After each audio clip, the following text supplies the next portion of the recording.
کریم میں ہے ایاک نعبد و ایاک نستعین، اس پہ اعتراض کیا کہ یہ اللہ کا کلام ہے۔ ہم نے کہا جی ہاں یہ اللہ کا کلام ہے۔ کہا جی اللہ کا کلام نہیں ہے، وجہ کہتے ہیں اس کا معنی، ہم نے کہا ایاک نعبد کا معنی اللہ ہم تیری ہی عبادت کرتے ہیں، ایاک نستعین کا معنی اللہ تجھ ہی سے مدد مانگتے ہیں۔ کہا جی اللہ کا کلام نہیں ہے، کیوں نہیں؟ اعتراض بڑا وزنی ہے، کیوں نہیں ہے؟ کہا جی اس لیے نہیں ہے کہ اگر اللہ کا کلام ہو تو جب اللہ ایاک نعبد کہتے ہیں تو اللہ کسی کی عبادت بھی کرتے ہیں؟ ہم نے کہا نہیں کرتے۔ کہا جب عبادت نہیں کرتے اللہ ایاک نعبد کیوں کہتے ہیں؟ اگر عبادت کرتے ہیں تو پھر عابد بنے معبود نہیں ہے، اور اگر عبادت نہیں کرتے تو ایاک نعبد سچ نہیں ہے۔ خدا کا کلام تو سچا ہے، ہم کیسے مانے یہ خدا کا کلام ہے؟ ایاک نستعین، بتائیں اللہ کسی سے مدد مانگتے ہیں؟ ہم نے کہا نہیں مانگتے۔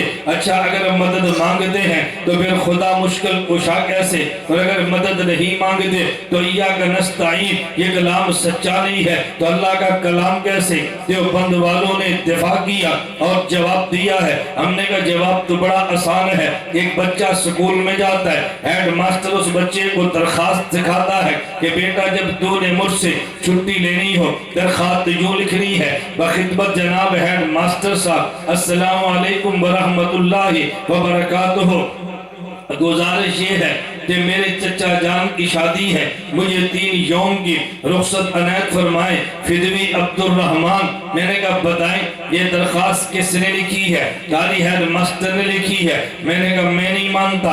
کاری کیوں نہیں مانتے؟ میں نے کہا وہ کہتا ہے بخدمت جناب ہیڈ ماسٹر، تو ہیڈ ماسٹر کہے گا بخدمت جناب ہیڈ ماسٹر، یہ کہتے ہیں میرے چچا کی شادی ہے، ہیڈ ماسٹر کے چچا کی شادی ہے؟ کہتے ہیں جی نہیں۔ میں نے کہتے ہیں فدوی عبد الرحمن، ہیڈ ماسٹر کا نام نذیر ہے، یہ کہتے ہیں عبد الرحمن، تو ہیڈ ماسٹر نے کیسے لکھی ہے؟ کہا جی لکھی تو ہیڈ ماسٹر نے ہے۔ میں نے کہا میں نے 3 سوال کیے ہیں، اگر ہیڈ ماسٹر نے لکھی ہے بخدمت جناب ہیڈ ماسٹر کیوں لکھا ہے؟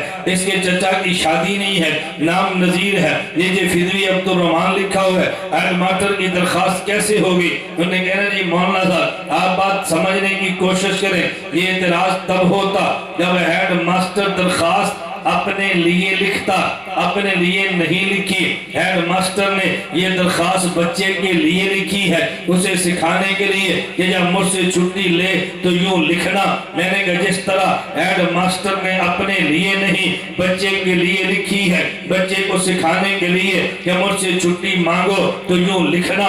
ایاک نعبد کلام اللہ کا ہے، اللہ کے لیے نہیں ہے۔ ایاک نستعین کلام اللہ کا ہے، اللہ کے ہے، یہ کلام اللہ کا بندے کے لیے ہے۔ اللہ نے فرمایا جب میری عبادت کرے ایاک نعبد کہنا، جب مجھ سے مدد مانگے تو ایاک نستعین کہنا، ایاک نعبد کہنا، ایاک نستعین۔ تو جس طرح ہیڈ ماسٹر کی درخواست بچے کے لیے ہے، یہ خدا کا کلام بندے کے لیے ہے۔ مجھ سے مانگے تو یوں کہنا، مجھ سے دعا مانگے تو یوں کہنا، مدد مانگے تو یوں کہنا۔ میں نے کہا جب اعتراض قرآن پہ ہے تو دفاع دیوبند والوں نے کیا ہے، تو پھر جب اعتراض دیوبند والوں پر آ جائے تو دفاع اللہ کا قرآن